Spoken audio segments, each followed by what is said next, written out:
Welcome, my friends, to Dr. Jimmy's Cocktail Lounge of Horror. Yes, tonight I will finally be returning to the bar to craft a lovely cocktail for you. This is my second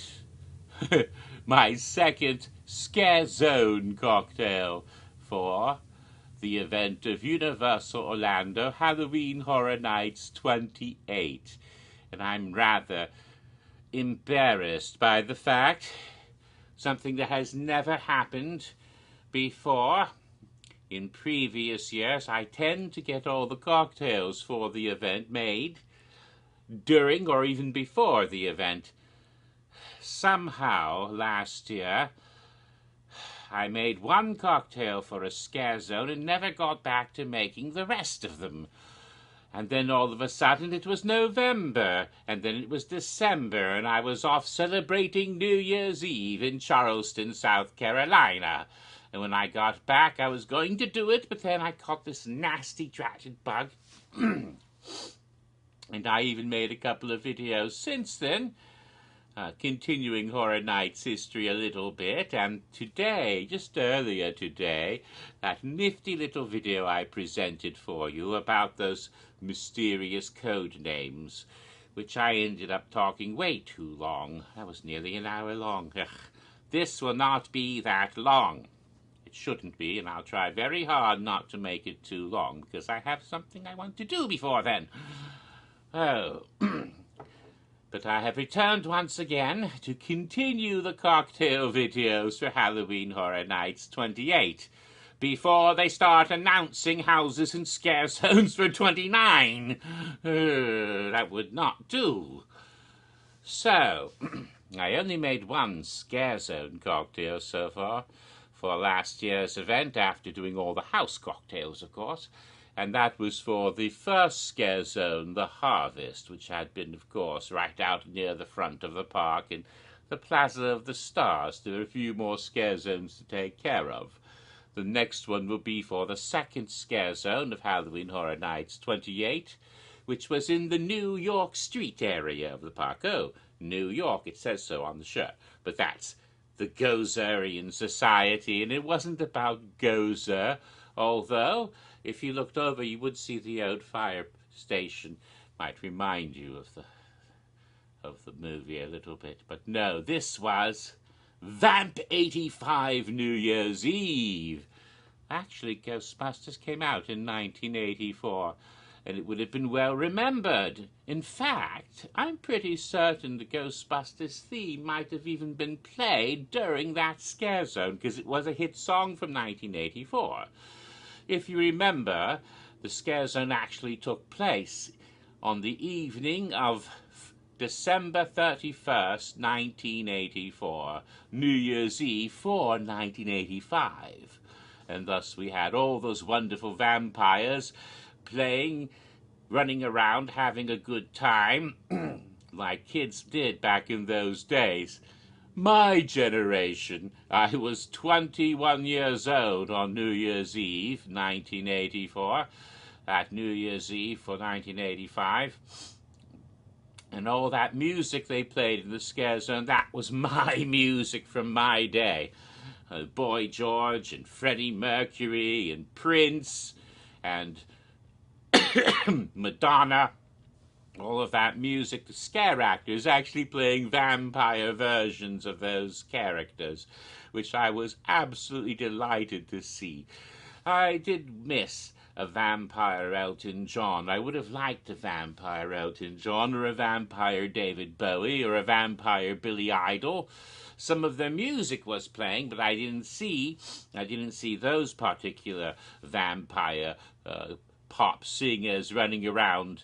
I wish they had. I did enjoy the ones they did have, mind you.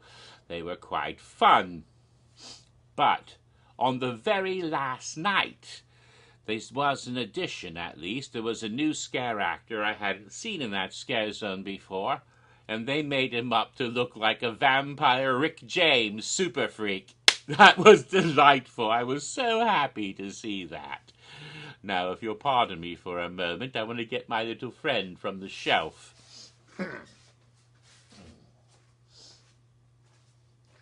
As some of you may know, I do collect Funko Pops, which I display on my shelves as what I mockingly or whatever call Halloween Horror Nights Gallery, as I select those that fit in with houses and scare zones, mostly from the IPs they use.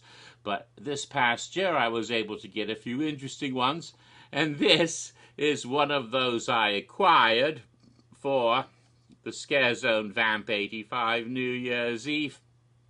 It is, of course, Prince in his Purple Rain get-up, which is the way the vampire Prince was dressed in the Scare Zone.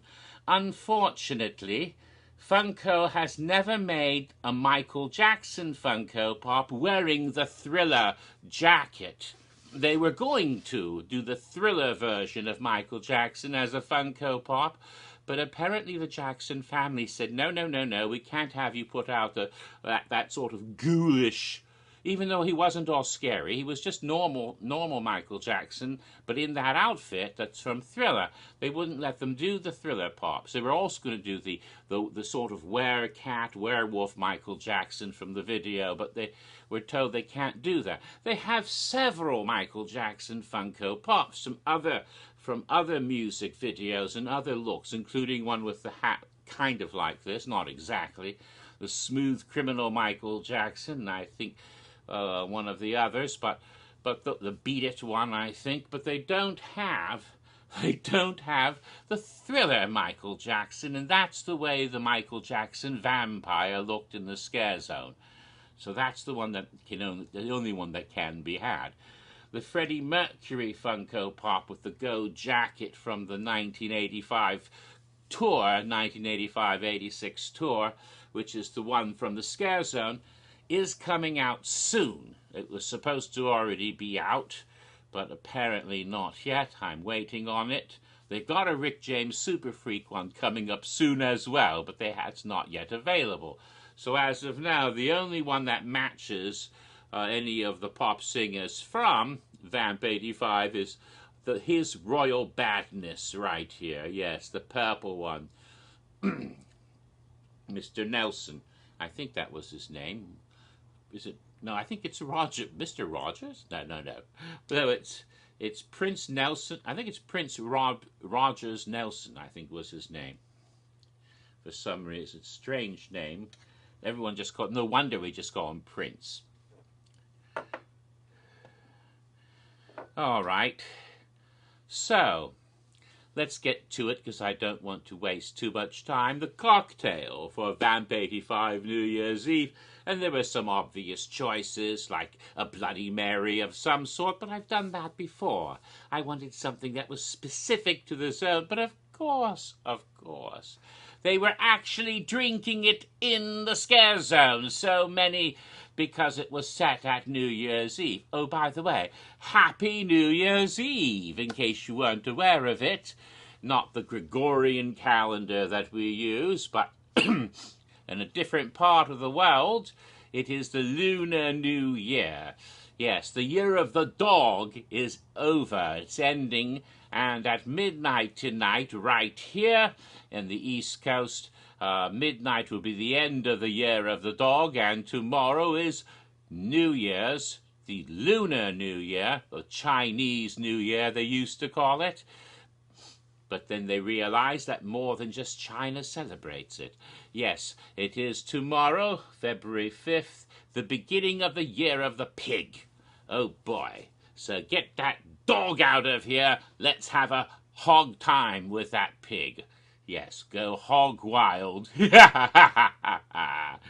Oh, it'll be fun. Yes, starting. In other words, it's that time. So I wish everyone 新年快乐，恭喜发财. Yes. So those are the New Year's greetings for Spring Festival. So it's appropriate because that then, if tomorrow is the Lunar New Year, that means tonight is New Year's Eve. So I'm first going to, but again, this cocktail was based on what we saw them drinking, because they were drinking champagne and they're running around with their champagne flutes, and several of them, those champagne flutes, were covered in blood. Yes, because they were handing out champagne, I suppose, on New Year's Eve in New York, and people are running celebrating, but then the blood and vampires start happening, and I'm basing the cocktail on that. So, my first ingredient here is the Monin. Actually, it's probably just pronounced Monin, but it's supposed to be French. Le sirop de Monin. But it's actually Monin. It's from America. It's a raspberry syrup. Raspberry? Hey, Prince, raspberry. Yes, you pour it on a raspberry sorbet, the kind you got from the Ben & Jerry's store. No, sorry, screwing up a Prince song is not a nice thing to do.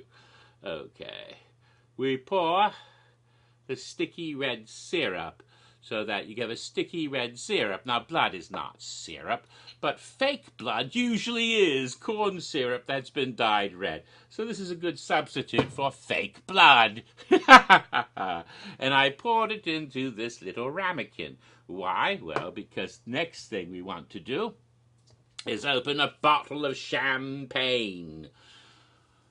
And if you really want to get intense, open a bottle of real pain instead of sham pain. It's not my joke. Mr. Bacon, Francis Bacon, the painter, made that joke up a long time ago. Maybe it wasn't original with him either. He was an English painter from, I think he's probably dead now, but he was a very important painter in Britain in the late 20th century, and his paintings are all quite scary. Now, I just took off, this, by the way, is Corbel Brut, and it's not a very large bottle because I don't need too much, but I took the foil off. Now comes the tricky part. Now, the proper way to do this is there should be on the side this little thing here, and what you do is you pull that down, see, you pull that down, and then this twists, you see. So what you do is you keep your hand over the top and untwist it. So you untwist it just like a twister tie that you might have on a loaf of bread or such, see? And once you untwist it completely, you take that part off very carefully so that it doesn't cause any trouble, but that has to come off the top of the cork. It helps if I can see what I'm doing. You don't want to open it just yet. You just want to get that little metal cage off the top of it. This one seems tighter than it should be. Okay, there it is. So this part comes off, and you discard that as well. Now you just have the cork. Some people think you should let the cork fly across the room, and then all the champagne goes pouring out like a fire hose, and you lose all your wine. That's a waste of good champagne, and that's not the way you're supposed to do it. It looks great for movies and stuff, but that's not the proper way to open champagne. Never do that. No. What you do is turn it a little bit like this, and you keep a hand on the side, and you carefully start to turn it.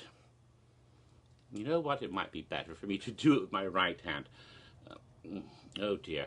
Let me stand up. Now stand over here. And you turn it carefully. It's not turning. And you do not want it to fly across the room.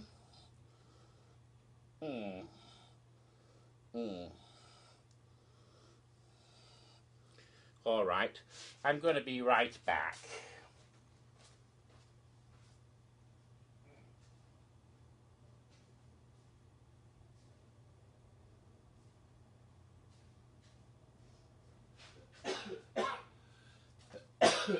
I'm not as strong as I used to be. In my youth, I could have opened this so easily. But I'm just not as strong as I used to be. So this sometimes works better. You put a towel on it. What you want to do, yes, there we go. You start turning. Now that's enough. You turn it, but you keep your hand over it, and all you do is let it go like this. That's it. One little pop. Nothing is pouring out. Here's the cork. Nothing went shooting across the room. Now it's open, and it's fine. And now what you do, if you were just having a glass of champagne, you would pour it into your flute. But for our purposes, I'm going to do something else. I'm going to dip the flute into the monin syrup. And I'm going to dip it a couple of times. And make sure I do it like this, so that it gets all over the rim. Now, I don't really want it on the inside so much as on the outside. You can't, it's not a very thick syrup. It's not like raspberry jam, so it hardly looks bloody here. Let me, syrupy. Raspberry. It's kind of sticky. Let me see if I can spotlight it. Well, you can sort of see it, but it's very clear. It's just a little pinkish color. Not bright bloody red, but it's not that, it's not as... And then I'm going to pour the champagne in.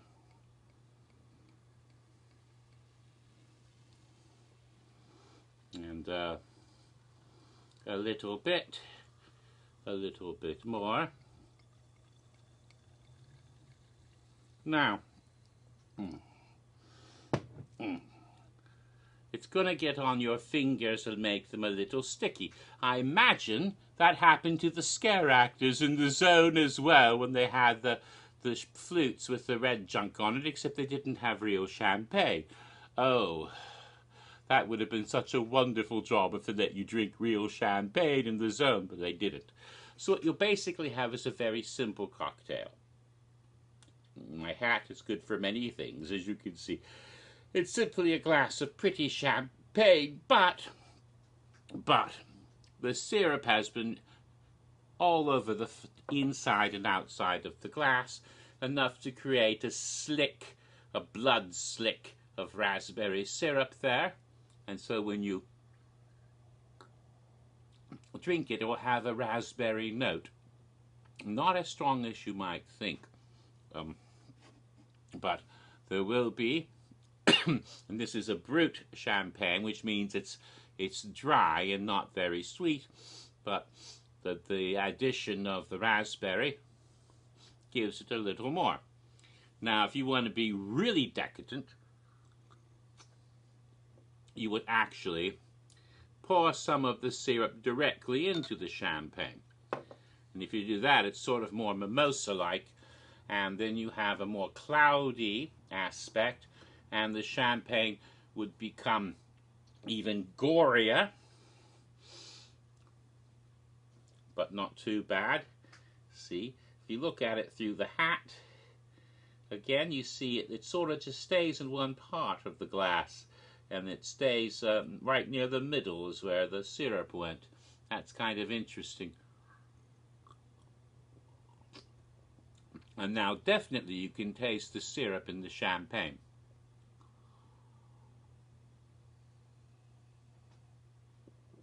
To be honest, it's rather lush and quite decadent, which I think, very much so. And you could serve that with some berries, like some strawberries and everything, and have quite a wonderful party, and get a little tipsy on champagne, and then start biting each other in the neck. Oh my. That's rather lovely. So that's very appropriate for a vampire scare zone, I think. Although vampires never drink wine. Well, some don't, others do. And it's about time for me to get the hell out of here, because I want to go watch some telly in a moment. But that was then my cocktail for Vamp 85 New Year's Eve. Hopefully, in the near future, I'll get to the next part of my Horror Nights history and talk about Psychoscarapy Unleashed and my next Scare Zone cocktail. Hopefully soon, so I can get them all done before it's time for house cocktails for Halloween Horror Nights 29, which may be sooner than you think. So, I want to get the next one, which I believe will be the Revenge of Chucky cocktail. So until then, have fun. Drink responsibly. And don't bite someone and drink their blood if they've been drinking too much, because there's nothing worse than flapping your wings over the city when you're intoxicated, because you'll fly into a window and hurt yourself. Ta-ta.